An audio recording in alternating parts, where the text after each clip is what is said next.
Ronaldo Grantorius III, welcome back to another episode of the Long and Thick podcast. Thank you, sir. To those listening, we will help you navigate the noise and cut through the bullshit in the health and wellness space. How are you? I'm good. It's a frosty day here in I was going to say Chicago just because it's always cold there, but Sure. Nashville. Yeah, it's 16-degree morning or some BS like that. Nothing shrivels you up quite like a cool breeze. Yeah, I thought I was going to actually have to lose a couple toes walking into the bakery this morning. It was a little grim. Bluer with each step. For sure. Wrong socks, wrong shoes for the job, but we got it done and feet are still intact. There you go. What's new with you? Not too much. Now that we're in such a good rhythm, I feel like last end of the year we had, 2 or 3 months in between. It was like, what's going on? I was like, holy shit, where do I start? And now it's like, well, coffee brewing thing. Thank you for the beans. Yes. Extra delightful. I have some in my mugginsy right here. Cheers, fuckers, if you're sipping and listening. You definitely got the apple notes on the money. The other piece was I don't even know how to say the name of the tea correct. A black tea. YUNNAN. Yunnan? I'm not familiar. I'm not a tea guy. I don't really know about that kind of stuff. But it's great. Hell yeah. Good looks. Dope. What's going on in thy world? Pretty much just cruising, getting everyone back in rhythm for the new year. All my clients are pretty much back in town from their travels. Yeah, that's pretty straightforward. No complaints there. Any fun brews? Any fun sips? You've been really trying to get that swan going, which I have a lot of respect for. Yeah, latte art is it's a cruel mistress to pursue, but my kind of like stacked tulips, I'm pretty good with. I'm pretty consistent. Let's have a really whiffed like off day. The unbroken Rosetta is tough because that like you have to like get it to sit and then never stop moving, go all the way back and then pour back through. We haven't got that one yet. And the swan is a loose interpretation. A cloud. Yeah. What is that it one? Sort of has the form. So if I like post it and put the swan emoji next to it, like, there's some likeness there. We're getting there. I'm not a full-on barista, but we're going to have to talk about when we're going to open up our coffee shop together. Damn. That's a venture that perks me right up. So to be continued. So success in simplicity is today's subject matter. Love it. We as creatures, we both fall into similar habits ourselves. We love to pile too much on. We love to overcomplicate. We like to almost approach the end goal like we're already there and we've accrued the knowledge and the experience and the habits, and we fall flat on our face every time. Yep. So the premise of this whole thing is looking at life differently, looking at your relationships differently, looking at your habits differently, to look at the most basic versions of everything and anything and build from there, and then really get to the more complex stuff when you've earned it through experience, trial and error, failure. And we all do it. I'm especially guilty of trying to do too much of the end game on a new pursuit, which if you get really close, like, oh, maybe, and then you have no experience or foundation to continue the habit. Sure. And then you might just be like, fuck it. We're out. So on to the next. What are your thoughts? Yeah, I think for everyone listening, there is a essence of redundancy to all of the things that we're going to talk about. So I ask that you bear with us because there is differentiating factors to each sort of nugget we broke down. So we're going to go through 5 different points, starting specifically with habits. And a lot of what Daniel just spoke to seems almost counter to some of what we spoke about semi-recently in our last episode, right? In terms of making sure that, especially for men, they can zoom out enough and sort of reverse engineer. That's a different beast because it's a different way to approach how you're going to get to somewhere. But when we're talking about habits, we're talking about really daily things, right? Like, and a lot of us, the quintessential ones are going to be like, drink more water, go for a walk every day, stretch. They're low hanging fruit in that they're very simple and accessible. And because of that, they're easy to overlook. And then we like to add like, oh, I'm not just going to go for a walk. I'm going to go for like an hour and a half run every day. Like we overcompensate, right? And we add layers to something that doesn't need layers added to it. In fact, the potency and punch of all of it is that it is a simple thing that compounds. Yes. And so the first key point is if you have habits that you're trying to change, you really don't want to start where we just described of going, okay, I'm going to like fucking kill this and go for the run instead of the walk. Like just go for the walk. Just do the simplest thing. And if you can do that for a few days in a row, I remember hearing about a story, a guy was talking about getting out of, I forget what the number was, $90,000 of debt or something like that, out of school, all that kind of stuff. And an interesting rule that you could apply is you're never allowed to skip more than 1 day in a row. So you get your freebie, but like for sure the next day you see that calendar get X'd out, like you have that floater that you didn't do your thing. Okay, you're just like that has to be a rule for you to just not allow that to stack because now we're moving things in the wrong direction. You want to add any things towards the habits? Yeah, I think the best case scenario is, like you said, don't look at it as like the absolute outcome. You just need to do the simplest, most remedial thing, which seems boring. It's not sexy. It doesn't check any boxes of success really, but this isn't something like your habit isn't going to get you where you want to go in 8 weeks. Right. Yeah, we're talking months and years, and you're looking at something that will shift your identity slightly toward a more productive or more present or more performing person. But that's going to be a year from now, a couple of years from now when you do this. And that just needs to be okay in people's minds, because I think everyone will have a better shot at enjoying life along the way if you enjoy the process, not the outcome. Have you ever used Acorns? Yeah. Yeah.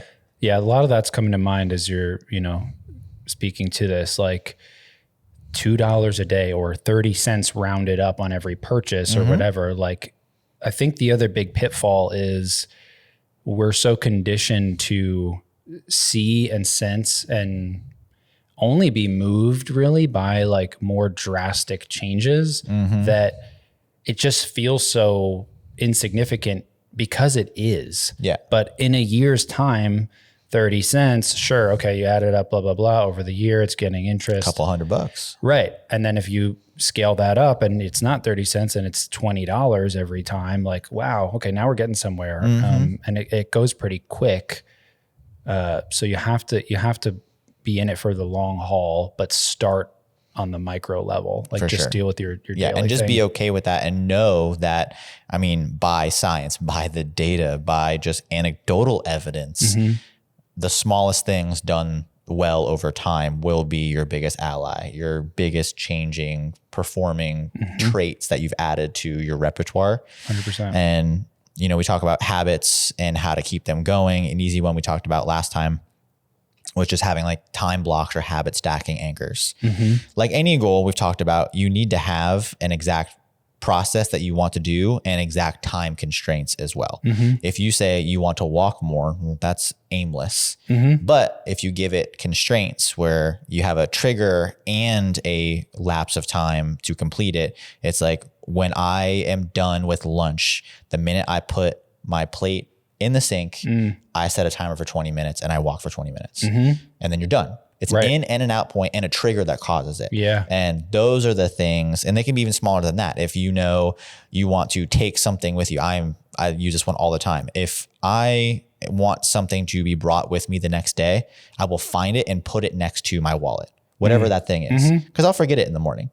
But just have things that are anchored to other behaviors and other time things that you're already going to have something in motion. Just add a little bit extra to it, the smallest amount. Yeah. And then build from there. Yeah. So, Wallet's a good one. Block the door with it.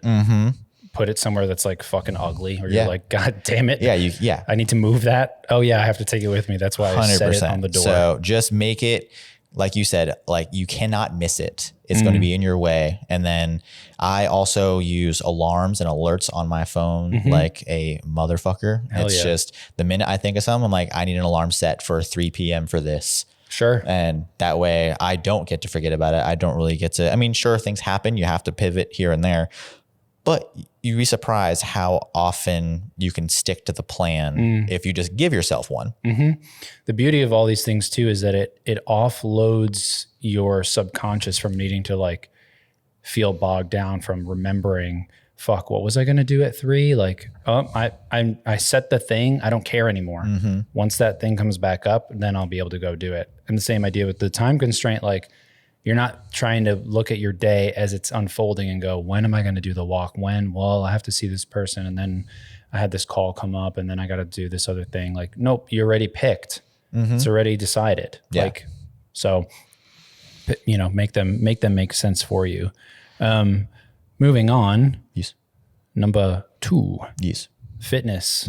All the things fitness. Yeah, fitness in your life. But this can have the biggest upside when you simplify everything, because we talk about navigating the noise, cutting through the bullshit.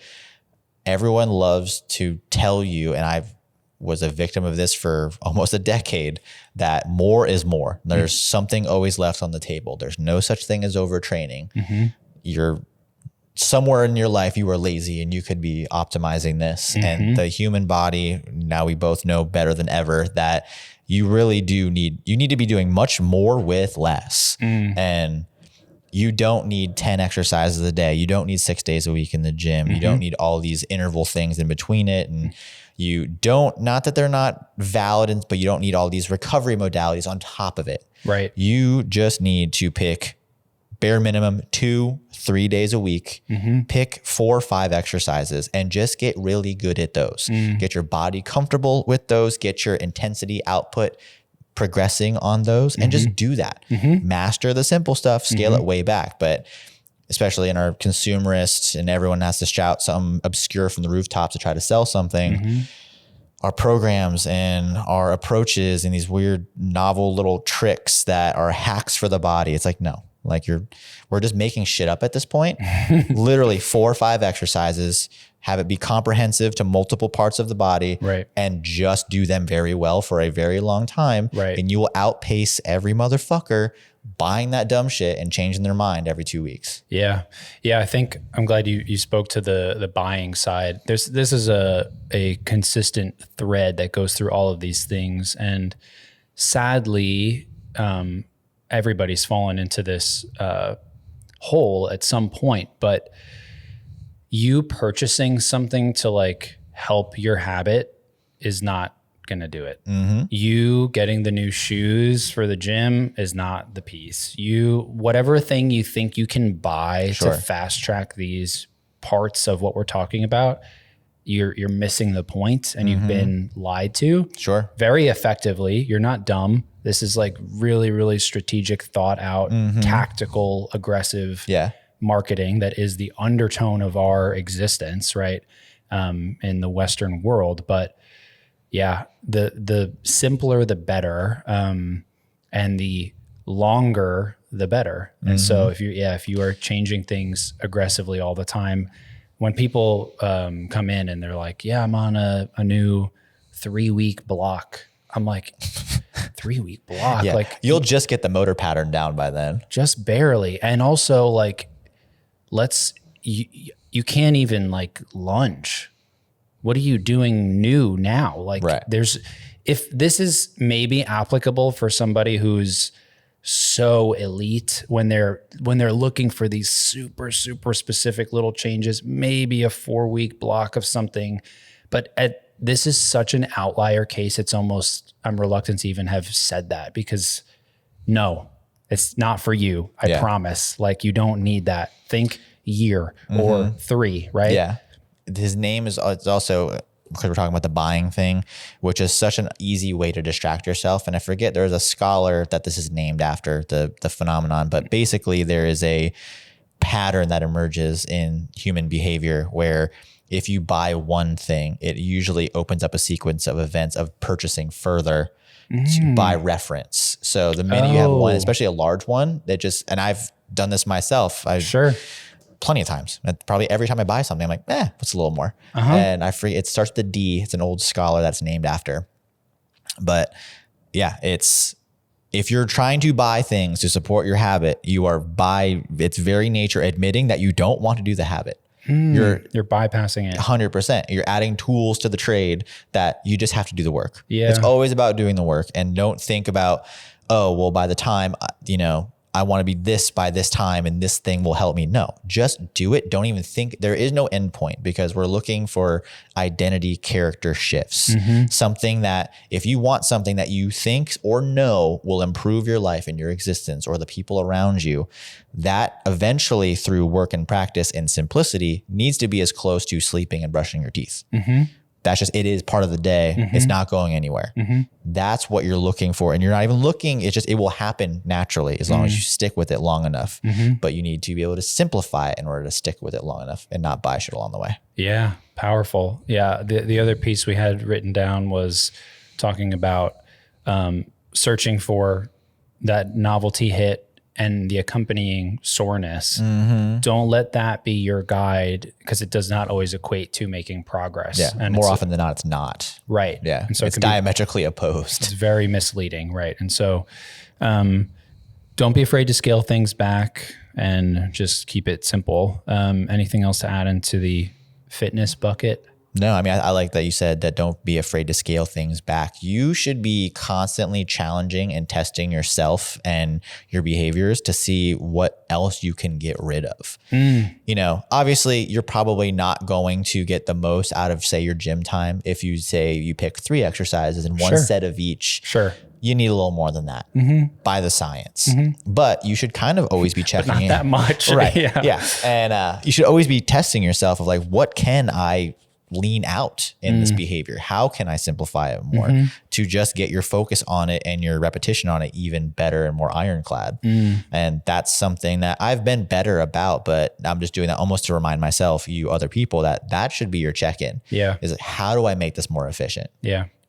Because nothing in life really gets better by adding more shit to it. Yeah. That's true. Because your efforts go down because your focus goes down. Right. You're splitting up how much output you can put into something. So I'll put that one to bed. Tell me about nutrition. Food. Yeah. So as we were talking about this, one of the biggest things that came to my mind was the just almost annoying rhetoric of like, just eat whole foods and, non-processed stuff. And I think a lot of people don't actually really know what that means. As simple as it sounds, it really can be sort of confusing nowadays, because what even is whole? Does it count if it came in plastic? Is the lettuce that I ate, right? Like, should I be scared of that? I think the good rule of thumb for whole foods that are minimally processed is it going to go bad relatively quick? Yeah, that's a good sign. Is the thing going to fucking die and degrade? Yeah. Good. You should probably eat it pretty quick, because if it's going through that process, it doesn't have all these other things in it, changing it structurally to complicate your interplay with it. That being said, a good beginning spot is deciding how many ingredients you want to have as part of your meals, right? And then also keeping that really low at first. Yeah. 3. Right. Yeah. Make it the most caveman version of it. So how to then build from there. But if you're constantly shooting in the dark about like, oh, what my plate is and what am I consuming, you're not going to have a very sustainable future. So back to your point. Sorry. No, totally a good point. Understanding you need to aim for eating the rainbow. You do want variety, but you want simple variety. It doesn't mean every week you need a new type of pepper. You can do that if it's really important to you, but at that point you'll be good at navigating it anyway.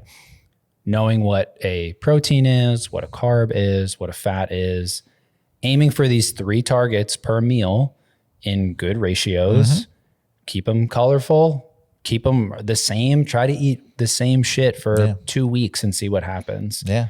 I think that's also too, and there is so much nuance here because if you only eat, say, 3 meals of 3 ingredients, sure, you probably are going to have like an exposure problem with certain micronutrients. Yeah. However, you just need to start. Right. And where you are missing a couple of vitamins, aminos, and minerals, perhaps you are going to be optimizing how your body responds to it because you are not filling it with a bunch of processed nonsense.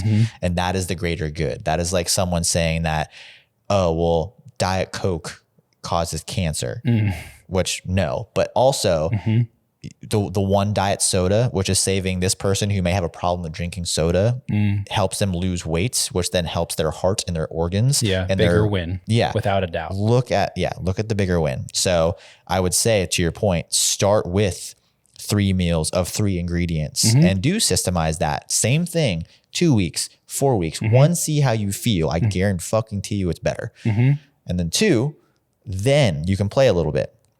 Take the same ratio of this protein, make it 2 proteins, and just the smallest granular shifts to get it a little bit more enticing, to make sure you're getting a more balanced micronutrient profile, but don't go crazy with it.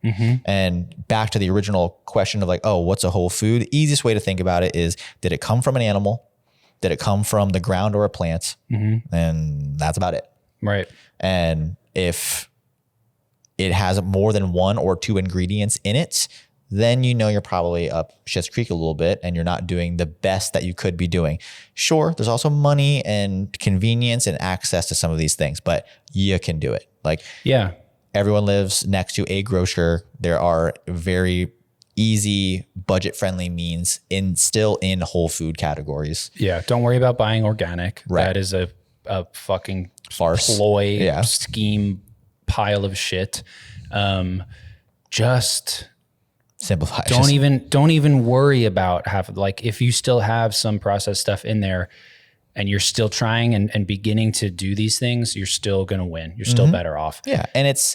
And we are not saying that we do not have processed stuff in our diets, but 80 to 90% of what we're doing is whole foods, single ingredient items. Right. But yeah, I mean, we are fitness people, we are health people, we have supplements. These are processed protein things, processed, if we're getting snacks and things like that, processed to fucking back. Right. But because the rest of our behavior, 80, 90% of it is more in check, we have the wiggle room with no ill effect to screw off and have some processed stuff. Because that's also not going to kill you.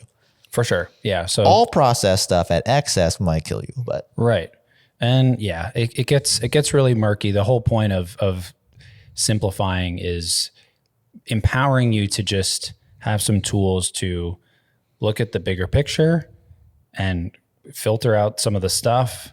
Go for the full fucking root of the tree. Don't go for one little branch dangling off the side. You just want to aim big, miss small. Yeah. Yep.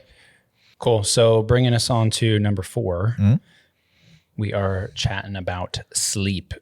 First thing that comes to mind is, for sure, similar to number 1, people start too complicated. You get fucking mouth tape and goggles and, bird whispers and the perfect whatever. All these things that are like, hey, just don't be on a screen if you can, at least an hour. If you really are trying to be good, 2, make sure that light pollution in your house. Yep. Bring down overhead lighting, blue light, all that kind of stuff. If your goal is to sleep, there's easy ways to do it. And I myself, the person who abhors sleep, and I'm like the no nap kid. I don't want to. Yeah. Right. So I have also found ways that you can do it, but continue. Yeah. I think, again, it's just like aiming for the wrong thing. Buying some shit to help you. Now I'm going to do this. No, you won't, bro. Like you're not.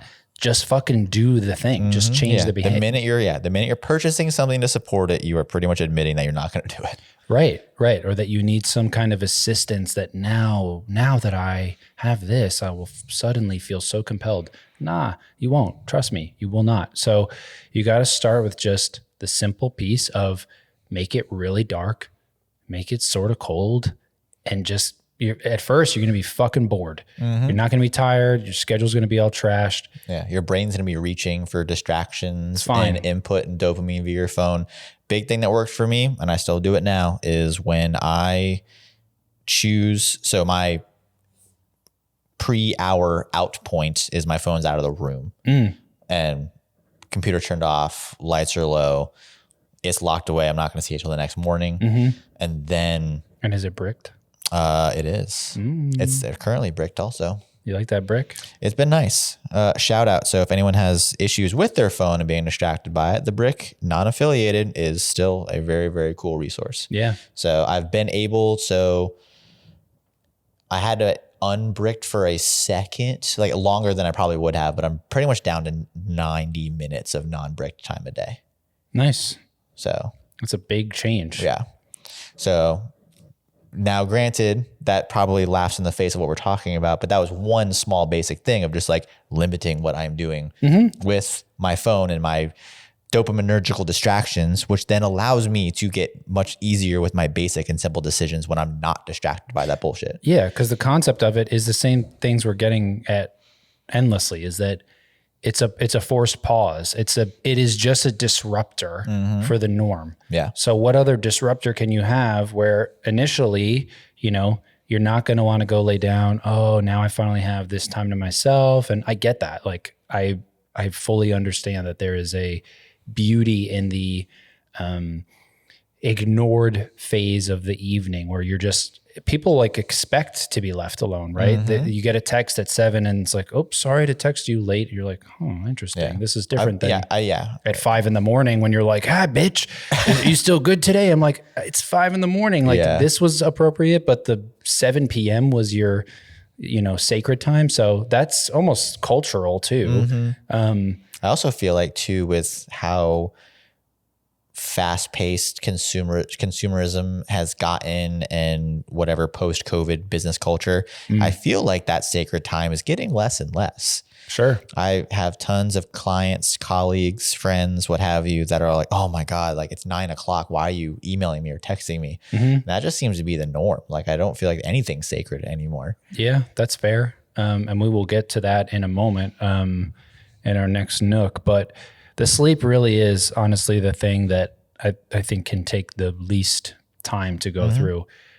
Rule of thumb, if you're buying shit to help you outside of like a prescription that your ENT and doctor gave you, okay, you're in a different category, but otherwise you just got to start with the simplicity of cold, dark, get up, get in the sun. When the sun go down, go dark, right? Fucking caveman style, just peel it back. And like having any sort of time-based constraints around habits, sleep's the same way. You pick a out point and an in point, and you are going to bed at this hour. Right. You are waking up at that hour. Yeah. It may be a little rugged in the beginning. Your body's going to fight and be like, well, I'm used to this rhythm, but you can, your body is so trainable and adaptable. It's silly. Yeah. It is a program. It is a computer. You tell it what to do. You might not think you can, which means that your habits are askew because it's just running on crazy, unfettered instincts. But you get better, more intentional, more concentrated. That shit will fucking get in line and it'll do what you want. You're like, bitch. Yeah. Go to fuck to bed. That's right. As far as I'm aware, we're the only species on this planet that chooses to avoid sleeping, which is arguably I wrote the script on that. I am the alpha. the fucking most impactful thing to your well-being. Yes. Bust it. What's the next one? Last nugget, we're going family, relationships. So that's, significant others and friends, and career as a bucket. So the simplicity of this is really, you're taught this as you get older, hopefully. There's a handful of people that come to mind where I'm like, you missed that the lesson brief. Fucking whizzed past you. It didn't, maybe it orbited a few times, but god damn, you can't get the message. You got to pick your people well, which is a simple thing in, essence, but it really is not that simple. It's hard to do. You have to be choosy with your work.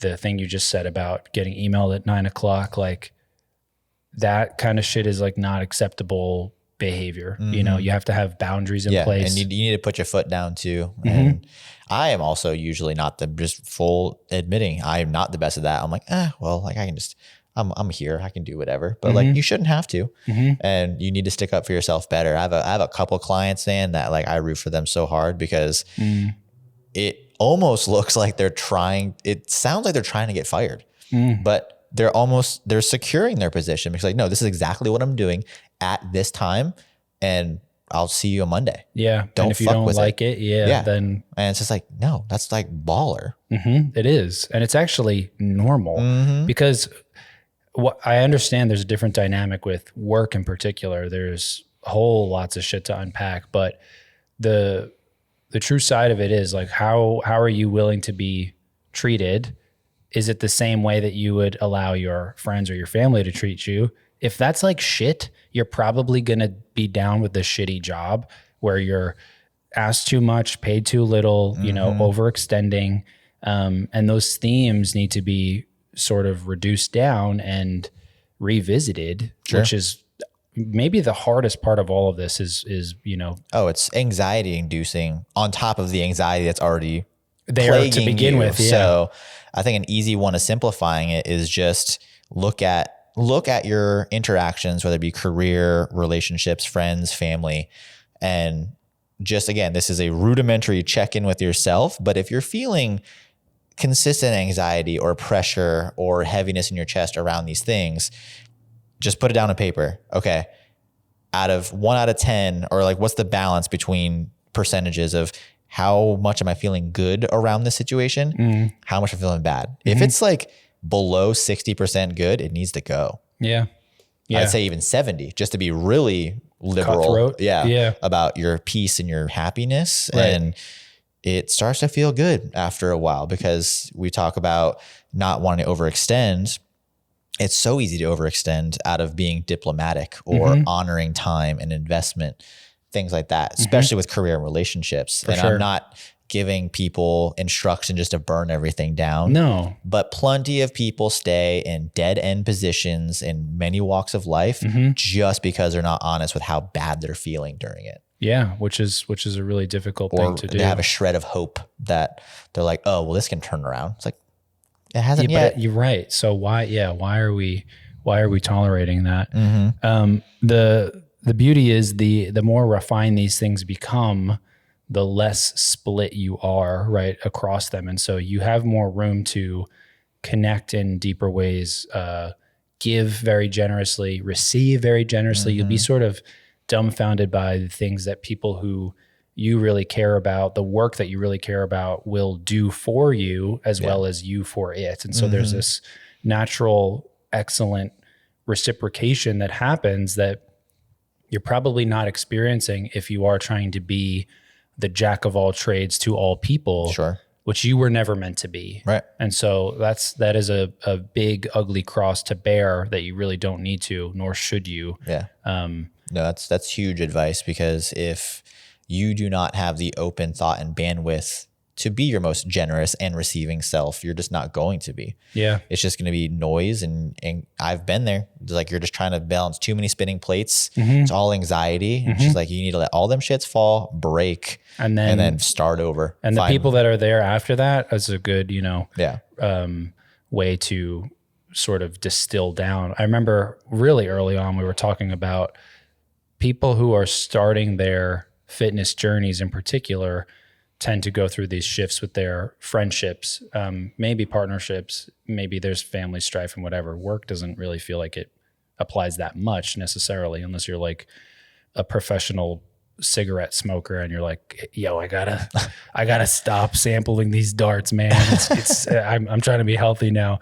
Outside of that job, there's a suck to all of these things. There's going to be some resistance and grit that you need to have in order to press through to the other side.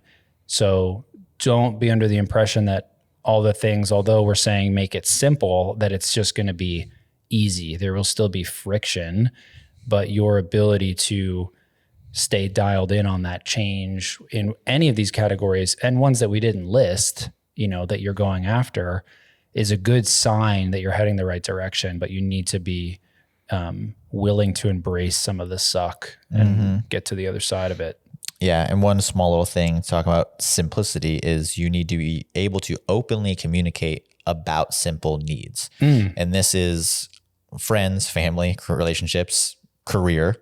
And I am for sure not the best at it because like, I can just, I can deal with anything, but you can carve out the path in the life that you need. If you just talk about it, one, every answer is going to be no if you don't ask a question. True. So, or be like, hey, listen, I need this. How can we get there? Like this is paramount to like my good feels, happiness, peace of mind, all of that. And that's also a very simple way to figure out, is that person necessary in your life? If they're like, oh, hey, I'll meet you where you're at. How do we do this? Or eat my ass. Right. Yeah. And there's your answer. Yeah. How about you eat mine first? Bye. I haven't showered in weeks, bitch. Get ready for the mud trudge. Yeah. So that's all I got on the matter. It's just, like you said, it's going to feel like friction at first. It's going to feel almost naked and bare, too simple in a way, too exposed and almost too underwhelming. You're like, oh, well, as a professional adult, it's like I'm not doing enough. No, you are doing more than most by simplifying it so you can be expert level at the simple stuff and continue to compound that over time. So just don't put the carriage before the horse, man. Hell yeah. Well, thanks for joining us, folks. We hope that this has been helpful, and we will catch you next time on The Long and the Sick. Peace.